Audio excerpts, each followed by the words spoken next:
Hello and welcome to the show. I'm bombing off around the world in search of people who devote their lives to making strange films. People who've gained a cool following by showing us what the mainstream would never dare. Yes, I'll be presenting you highlights from some of their most outrageous films, I'll be finding out what makes them tick, and I'll also be encouraging them to behave badly for your entertainment. I meet the makers of Girls Fight Tonight, a film about outrageous street fighting babes that like to beat the crap out of each other. And get in the ring with one of LA's toughest female fighters. Then I go and find myself Germany's master of necrophilia death art. He likes stiffies. But first I thought I'd introduce you to Hong Kong's most famous gun-toting cop.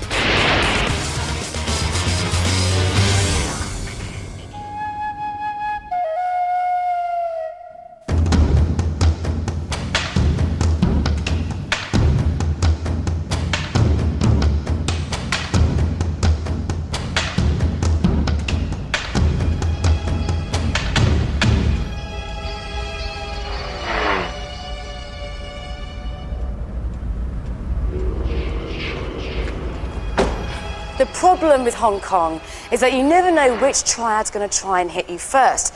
But if you always keep your eyes peeled and remain vigilant, you'll never get into any real trouble. Oh, shit!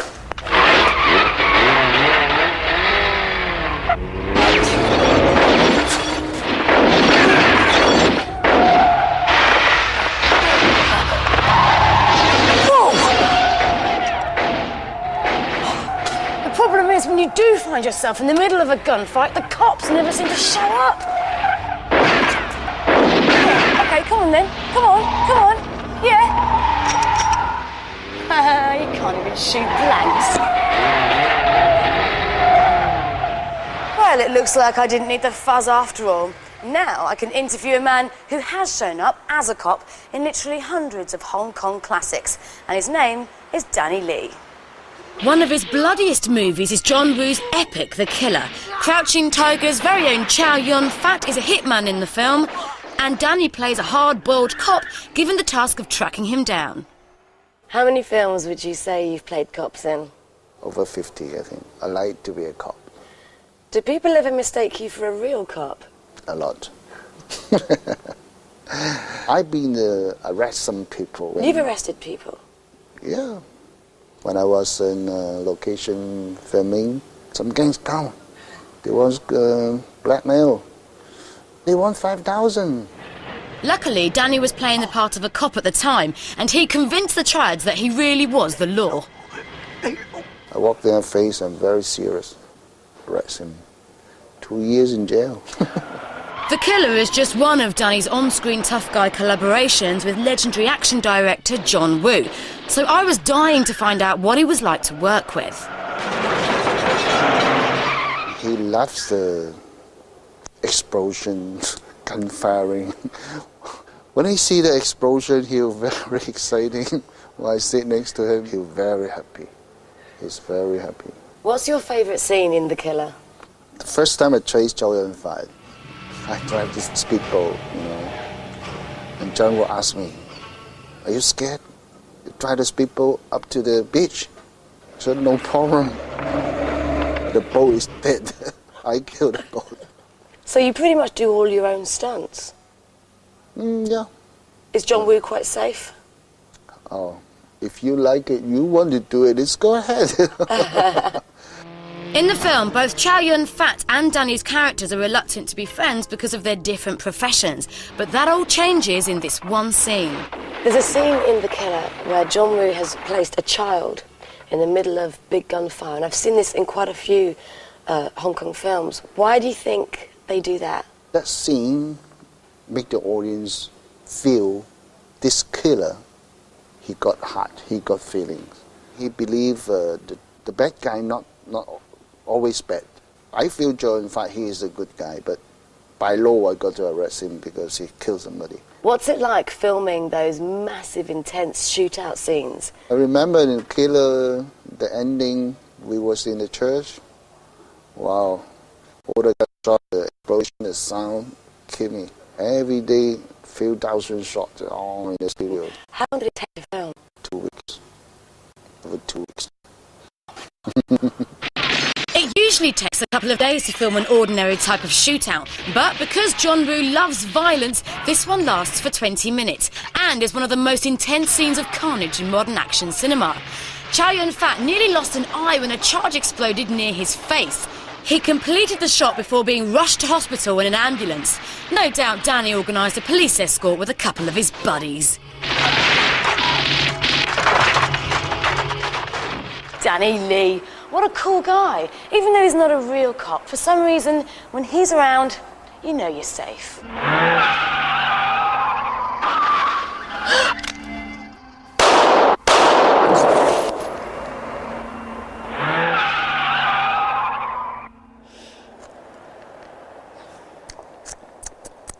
Tastes like treacle. Still to come, I meet Jörg Bootgreit, and if you think his name's a mouthful, his film Necromantic is literally jaw-dropping. The movie is not called Big Party of the Corpse Fuckers. But first, some babes that like beating the bollocks out of people. Oh yes, what should I go buy today?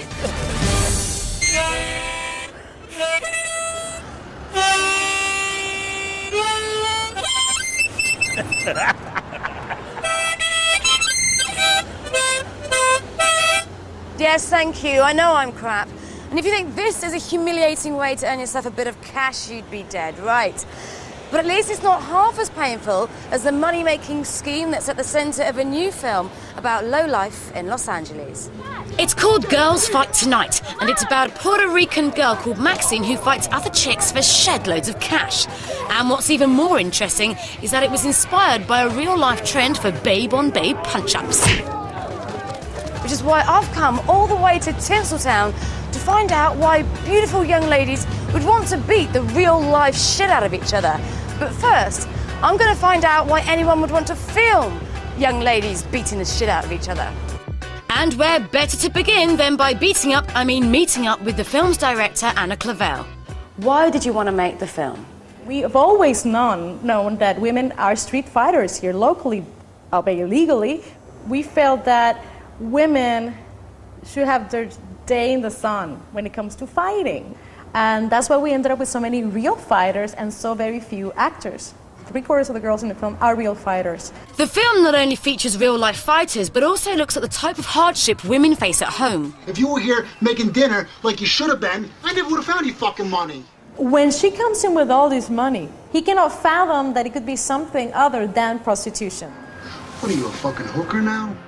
Shocked by the fact that so many girls allow themselves to be screwed over, I think what Anna's trying to show is that independence is something that women are prepared to fight for.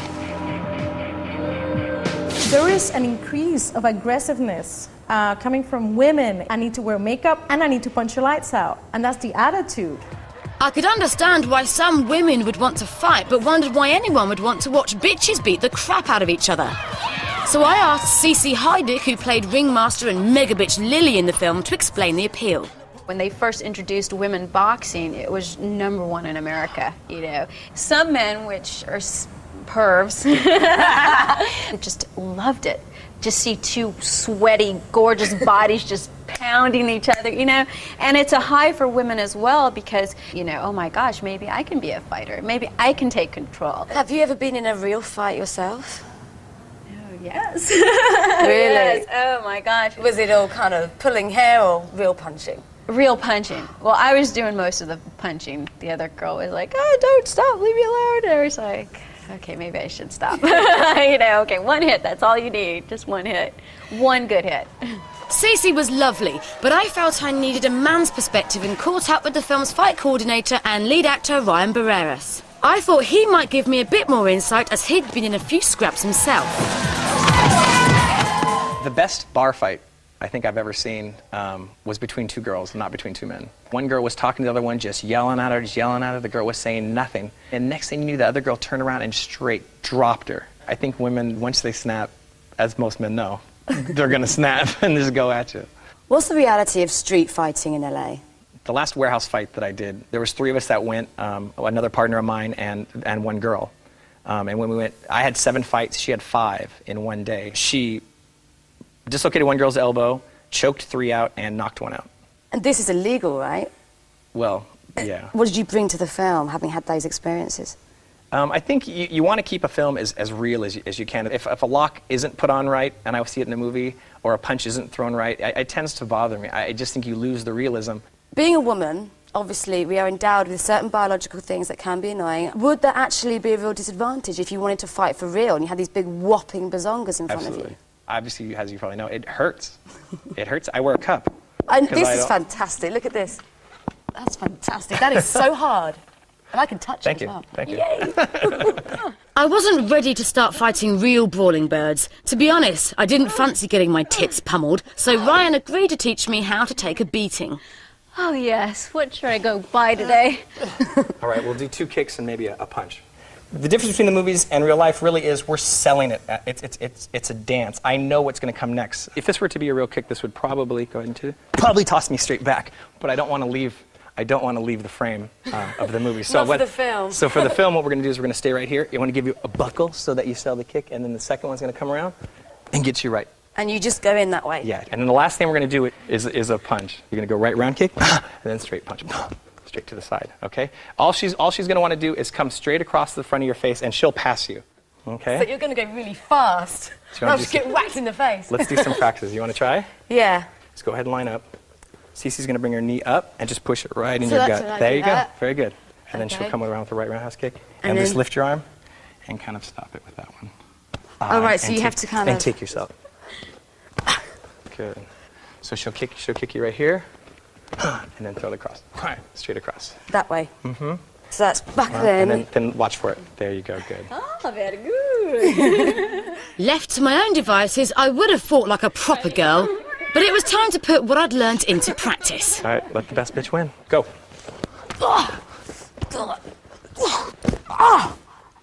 Ouch, almost bit my tongue. Hope you enjoyed watching that though, and if you did, hang around because later on I'm going to find out what it's like to get hit for real by a real fighting girl. Must be mad. I'm serious. After the break, I get my head kicked in by a crazy chick with more testosterone than tits. Well, sometimes we use brass knuckles. And then I meet a German who's made a film about a couple who like having sex with corpses.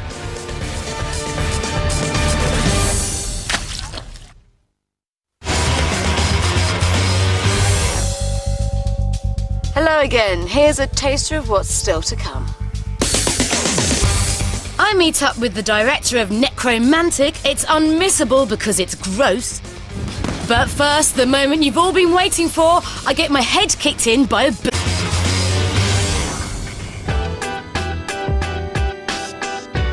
I went to LA to investigate the film Girls Fight Tonight, which involves loads of chicks beating each other up. So, I've discovered that it is possible to film a pretty convincing girly punch-up without actually getting hurt. Hardly rocket science. So the question now is how hard are women who fight for real? Where I grew up, the girls, they fight just as much as the guys do. And sometimes better. Sometimes they're better to watch because they're more extravagant. And some of the men fights will be over like that. And it's just like, you know, you go down during your lunch break to watch a fight, and it's over like that. But you go down and you watch the girls fight, you know, it could go on for your whole lunch break. Entertainment. Girls Fight Tonight makes for entertaining viewing, and I could see why Jason wrote the film, but I wanted to know what it was about brawling birds that got him so excited. Well, it's very sexy for one, I think. There's something about it, you know, when you're at school or you're somewhere and you hear cat fight, you know, you see everybody run over there and check it out. I mean, there's something about girls getting violent. It's something that breaks the grounds, it breaks the barriers, you know, it's something different. In LA right now, there's a bit of a fad for babe fighting, which is why I've come all the way to the El Monte district with the insane idea of starting a punch-up. Yes, I wanted to be as hard, no harder, than the movie's stars, and the district's community gym is the toughest one of its kind and trains some of the best up-and-coming female fighters in America. Jesus, these girls are so not pussy. And they're not smiling, put it that way. Frankly, I'm shitting myself. We have one girl here that you might get with. She got out of prison for killing a girl with her bare hands. No. Now I really was scared. I didn't know which girl he was talking about. That's going to be my head in a minute. I'm hiding, go away. I don't want to play anymore. They might not see me from here, go away. I was literally brooking it for Britain, so I thought I'd try and make friends with my opponent. How and why did you want to get into boxing? It's addicting. Once you get in there, you can't stop. You're going to be beating me up later. Is there any tips you can give me so I have a slight fighting chance? Block the jab. Block the jab? That's all I can say. I've been chatting to Bill about what I should expect here, and he told me that you had 2 boxers here today that had just come out of prison, who were in prison because they beat a girl up with their bare hands. Is that true? Bare hand, yeah. Is that really true? Well, sometimes we use brass knuckles. Oh dear, the expression "I'm buggered" comes to mind. I'd finally met the type of character the movie was all about, and frankly, the glamour had gone. I needed a confidence boost and asked the gym's owner if the girls were as good at fighting as men. I think they have more anger. I think they can be more destructive than men. Yeah, they want to have that I can handle anything. Nobody can tell me what and what not to do. Could any of them beat you up? They probably could. There's a couple of them they probably could. That's just great. The only way I was going to survive was if I got some serious training, like 10 years worth. And guess what? I had 10 minutes before facing a female version of Mike, I'll bite your ears off, Tyson. Keep your heel just barely off the floor, so it ain't touching the floor. So stay on the balls of your feet. Stay on the balls of your feet. Keep bouncing, okay. Now, let me see you jab. Move around. I'm going to move you around a little bit now. Jab. That's it. Circle running around. You want a little pivot off that right foot. Pivot. You're ready. Ready? I think Bill was more likely to be certified insane than certified by the Boxing Association. I wasn't exactly Muhammad Ali. I was more like Muhammad, I'm gonna get the crap beaten out of me seriously. But I had passed the point of no return. It was time to rumble in the jungle. Now, the whole point of me being here, apparently, is to find out how hard these bitches really are. So I let her hit me. And although I admit I'm a bit of a weakling, it made me mad, so I punched her back, which really pissed her off.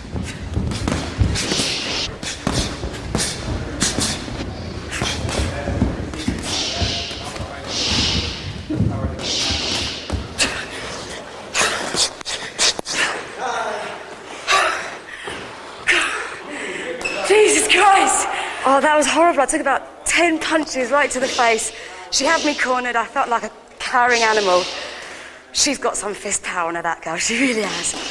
Oh. Call me a wimp, but I'd rather watch girls fight tonight than get my ass kicked in the ring by the real thing.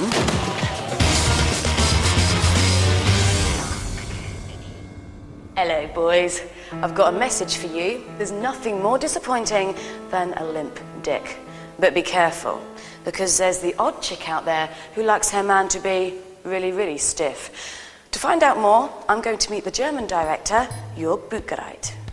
The Berlin-born shock director became notorious for making a series of films about people who like passive lovers. So passive, in fact, they're dead. Yes, his infamous necromantic flicks were banned just about everywhere because of their unashamed corpse-shagging scenes. So, with an open mind, I went to meet him at his research haven, the Berlin Museum of Medical History, to find out why necrophilia rings his bell. So, Jörg, why have you brought me here? One of the main influences for the movies I did always came from the real world. I had to do research in places like this to be a little closer to reality, because the real thing is that really gets you. Oh my God. Cyclops? Yeah, So Cyclops on one eye. They're real, these things. It's not even a myth. It's easy to see why some people think Necromantic 1 is sick, but others call it confrontational sex murder art. So I asked him what he thought. It's a normal love story, you know. He gets the girl in the end. Why might love be better with something that was dead? It's not better, but it's the only way you can get it, maybe. I think that's what necrophilia is about. To even get it a step farther, we never did it in a disgusting way. So we made it with soft focus, we made it with slow motion movement, and we did beautiful piano music to it. The movie is not called Big Party of the Corpse Fuckers, the movie is called Necromantic. There's that scene as well when the guy's like licking the eyeball of the corpse. That's the only thing that made me kind of go. The eye, it was a real pig's eye. It was in alcohol for about 3 weeks because the shooting of He licked a pig's eye. Yes. That is a dedicated actor. York continued his arty study of loneliness with Necromantic 2. Unfortunately, the German authorities couldn't see past the disgusting images and banned the film. They were doing raids in our homes and I felt like a criminal, and it took like 2 years to testify in court finally that the film is art. How did you prove in court that your film was actually art? They get a professor who deals with media or something like this, and he testified that Necromantic 2 is mainly a metaphor for the decaying East German parts. So there you have it. The idea of screwing a stiff could symbolise the rape of a decaying economy or the tragic pain of loneliness. A difficult choice that you can jolly well work out for yourselves. Personally, I was so inspired I decided to have a go at death art myself. But sadly, the museum wouldn't lend me any of their lifeless specimens, so I had to make do with a car park and a crap bit of chalk. See, mine's much better. I'm going to make mine as accurate as I can, so I have to go close to the bone. Okay, you're done. Even with York's help, I had a feeling that my attempt was meaningless in comparison with his films. I don't know, what do you think of the whole death art thing that we've done today? Not quite as good as Necromantic, I admit.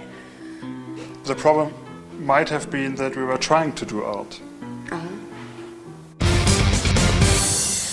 Hope you got off on all that. I'll see you next time. Tune in again when I talk to a scary Spaniard about his problems. I became aware that I was trapped in a body that was going to die. And get taken to the set of his film, a morgue. Meet Kung Fu genius Donnie Yen and fly. And enter the weird world of Italian Gothic rock god Claudio Simonetti. He's written some of horror's scariest soundtracks.